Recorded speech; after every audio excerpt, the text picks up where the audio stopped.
Tayo sunod. Apila ng mga abogado ni Digong na 140 million a month binasura ng ICC. Nako. Sasabihin na naman to ni Attorney Kaufman. Hindi totoo yan, Nicholas Kaufman, hindi totoo yan na binasura. Walang ganung pangyayari. Ano nga ba ang apila ng abogado ni Digong? Ang apila po ng abogado ni Digong na 140 million a month ay tanggalin ang dalawang hurado or dalawang judge na maglilitis kay Digong. Bakit nila gustong ipatanggal? Una dyan si Muntok. Mutok ba yung apelido nun? Julia Mutok. Kasi isa yun sa galit na kanilang ini-spam ang account na LinkedIn account ni Judge Julia Mutok. Oo, sinira nitong mga DDS na bobo at nanawagan pa nga si Digong na itigil nyo yan, huwag kayong makisali. Oo, yun ang isa sa rason na inapila nitong mga abogado ni Digong na tag 140 million a month. Peso yan ha. Oo, ipatanggal daw yung dalawang abogado. Kasi alam nila. Ma'am Kalapini TV, maraming salamat at happy birthday Ken. Durugin mo mga didishit na iti-iti. Salamat po Ma'am Kalapini TV sa yung super chat. Thank you so much. Yun ang kanilang apila. Ngunit anong nangyari sapagkat bagamat di umano, binasura ito ng ICC. Pakinggan niyo ang balita. Ibinasura ng International Criminal Court ang apela ng kampo ni dating Pangulong Rodrigo Duterte na wag isama ang dalawang judge sa paglitis ng kaso nito. Ayon sa ICC, nakasaad sa Rules ng Procedure and Evidence ng Korte na pinapayagan lang ang pag-alis ng judge kung ang mismong ICC judge ang nag-request nito. Base sa nakita nyo mga kababayan? Ito National Criminal Court ang apela ng kampo ni dating Pangulong Rodrigo Duterte na wag isama ang dalawang judge sa paglitis ng kaso nito. Ayon sa ICC, nakasaad sa Rules ng Procedure. Ito basahin ko kasi itong isinabi dito sa news ng News 5, no, ng TV5 News Everywhere, no, ay summarize lang. Sinasummarize lang. So ito po mga kababayan, ang katotohanan po dito, ito po. Basahin ko. The chamber recalls that pursuant to Article 41 of the Rome Statute, ba't magbasa dito? Statute. And Rules 34 and 35 of the Rules of Procedure and Evidence, a judge excusal from the exercise of a function may only be sought by the concerned judge directly before the presidency as opposed to disqualification for which the prosecution of the person being investigated or prosecuted may be submit a request before the presidency. So ito po ang sabi, mga kababayan.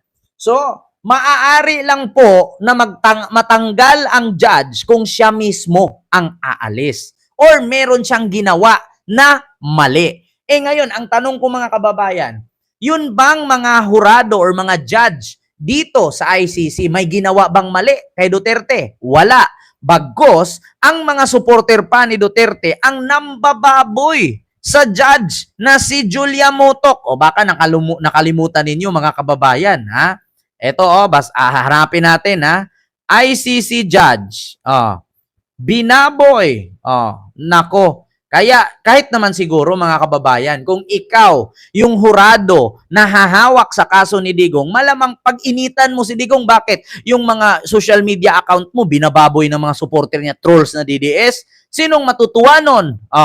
Talagang pag-iinitan si Digong dito. Hindi naman yung mga hurado ang naninira kay Digong, bagkus yung mga supporter ni Digong na mga bobo, tanga-tanga, inutil, uto-uto, hampas lupa, pangit ang lahi, mga walang pera, mga putang ina. Hindi Oo. Yun ang nang bababoy. Ito panoorin natin mga kababayan kung ano bang nangyari dito sa hurado na binaboy, no, nitong grupo ni Duterte. Ito pakinggan ninyo. The Duterte supporters are spamming the ICC judges, no? They are apparently attacking the websites. How does this affect Duterte's case? Mm. Well, one, it tells the ICC we need Oh. Ngayon, kaya gustong tanggalin ni Nicholas Kaufman itong dalawang abogado sa ICC kasi alam nila na pag-initan si Digong dito. Ikaw ba naman, hindi ka pag-initan dito, binababoy pati yung social media account. Ini-spam, inaatake nitong mga troll na DDS. Kaya ito'y isa sa mga inaapila ng abogado ni Digong na ibinasura din ng ICC. Kasi, bias daw di umano ang dalawang hurado. Ano ba ang reaksyon ni Attorney Conti dito sa pambababoy ng supporter ni Digong dito sa hurado or judge ng ICC? to take jurisdiction. We need to take cognizance of this case because if we throw back this case to the Philippines, magkakagulo. Two, I think it weighs against the grant of an interim release. Precisely in the same manner, he would ask to go back to the Philippines. Mahirap yan. Third, conviction. Because Duterte precisely laid out this plan of vilification, of othering. Ang mga addict, deserve naman niyang mamatay. The ICC will see that this philosophy has really latched in, and therefore, this is part of the system. And then lastly, there could be additional charges. So Article 70 of the Rome Statute talks about offenses against the administration of justice. And if you intimidate an official of the court for the purpose of, and I'm reading this, of forcing or persuading the official not to perform or to perform improperly his or her duties, Duterte could have additional charges if these attacks could be traced back to him. So, klarong-klaro ha, mga kababayan, anong sabi dito sa article ng Rome Statute na Article 17 na binasa ni Attorney Cristina Conte na kung saan kapag ang mga hurado or yung mga panauhin sa naturang ahensya or ng ICC ay binaboy, no? Halimbawa, siniraan, ginawa nilang basta binastos. Pag nalaman ng hurado na may kinalaman si Digong dito, ay maaaring magkakaroon ng another charges laban kay Digong. Kaya nga si Digong, mga kababayan, nakiusap sa mga supporter na huwag makisali sa gulo ng kanyang kinakaharap ngayon. Manahimik na lang. Huwag makisawsaw. Pero anong ginawa? Binaboy nila itong si Motok. Yung isa sa mga hurado, si Julia Motok. So ngayon, napatunayan ba na supporter ito ni Digong? Yes. Bakit? Kasi more on DDS ang nag-comment doon sa account ni Julia Motok. Binababoy nila. Kaya isa ito sa inaapila ng abogado ni Digong na tag 140 million a month na si Nicholas Kaufman. Continue natin ha, pakinggan ninyo. Procedure and evidence ng korte na pinapayagan lang ang pag-alis ng judge kung ang mismong ICC judge ang nag-request nito. Base sa pahayag ng Pangulo ng ICC, hindi pwedeng humiling ang partido ng nasasakdal na alisin o palitan ang mga itinalagang judge dahil sa paglabag ito sa proseso ng hukom.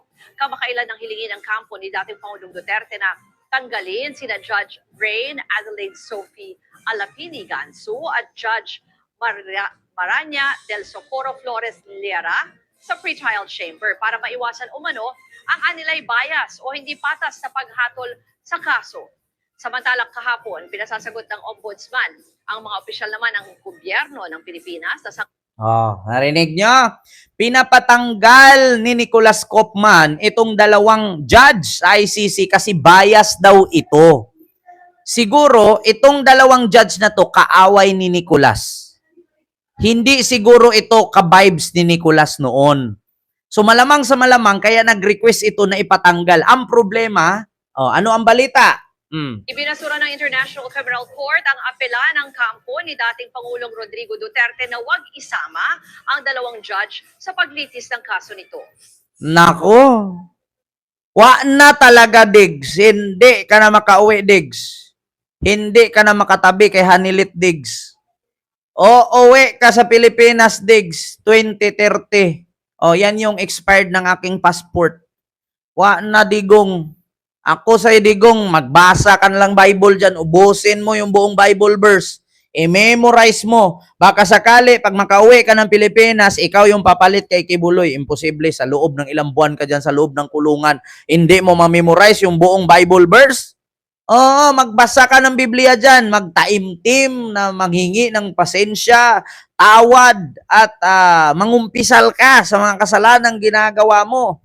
Oo, kasi napaka-imposible naman mga kababayan na bakit magreklamo itong si Nicholas Kopman na patanggal yung dalawang hurado kung walang sama ng loob or walang alitan yung dalawang hurado or judge ng ICC kay Nicholas Kopman. Napaka-imposible naman. Hindi pa nag-umpisa yung trial, hindi pa nag-umpisa itong hearing, meron na agad abogado na sabi nila bias. Ito lang isipin ninyong mabuti. Paano nasabi ng kampo ni Duterte na ipatanggal ang dalawang judge, no, na binigkas dito, ipatanggal doon laban sa paglilitis sa kaso ni Duterte, hindi pa naman natin nalalaman kung sino-sino ang mga judge kasi hindi pa nag-umpisa ang hearing. So, imposible na walang alitan kay Nicholas Kopman ito. Malamang sa malamang, ito siguro yung mga nakabangga ni Nicholas Kopman noon nung may hinawakan din siya na nakulong din. Naalala ninyo, meron ding presidenteng nakulong. Na baka siguro itong dalawang judge na to, kaya ipapatanggal ni Nicholas Kopman, malamang sa malamang, may alitan sila dito. Kaya hindi pa nag-umpisa ang hearing, alam na agad ni Nicholas Kopman na bias. So means to say, merong galit si Nicholas Kopman dyan sa loob, kaya gusto niyang ipatanggal. Baka imposible. Alam nga naman sabihin natin, bias yan. Hindi naman natin kilala. Kaya bakit? Hindi pa nga natin naumpisahan yung hearing eh. May bias na agad. Malamang sa malamang, kaaway ni Nicholas Kopman itong dalawang judge na to. Nung nalaman ni Nicholas Kopman, na itong dalawang judge na to, ang isa or dalawa sa mga magiging hurado na hahawak sa kaso ni Digong, nagsumite siya ngayon, nag-file or nag-apila na ipatanggal. Bakit? Baka ito yung kaaway niya noon. Baka alam niya na hindi mananalo sila dito. Kasi actually, mga kababayan, kung nalaman ninyo ang record ni Nicholas Kopman, meron po siyang hinawakan na kaso noon, no? Na siguro nakalaban na niya ito sa hearing-hearing sa ICC. Kaya nakakapagtaka lang kung bakit niya ipapatanggal itong dalawang hurado na to, hindi pa naman natin alam na ito yung magiging hahawak sa kaso ni Digong, hindi pa naman naumpisahan ang kaso. Bakit kailangan niyang ipatanggal at bakit magsumiti sila ng apela para ipatanggal itong dalawang judge na to? Malamang sa malamang, baka ito yung mga nakainitan ni Nicholas Kopman noon. Baka sabihin ni Nicholas Kopman, kailangan mag-file tayo dito, mag-appeal tayo. Bakit? Kasi mahirap to. Nakalaban ko na yan noon. Ayaw sa akin yan. Nako, baka isa yan sa hadlang at hindi ka makalaya. Siyempre, matalino ako mag-isip. Diba? Hindi naman natin pwedeng sabihin paano naging bias yung dalawang hurado na yon. Hindi pa nag-umpisa ang hearing ni Digong. Sa September pa. Bakit alam na agad nila na bias yung dalawa? So, ibig sabihin, nakabangga na to ni Nicholas Kopman noon. Diba? Mautak. Diyos ko naman, mga DDS. Diba? Baka alam niya na magaling. Oo, Ma'am Nits Vlog. Kaya niya ipapatanggal, nakabangga na niya na ito noon. Bakit sasabihin niyang bias? Yung dalawang abogado.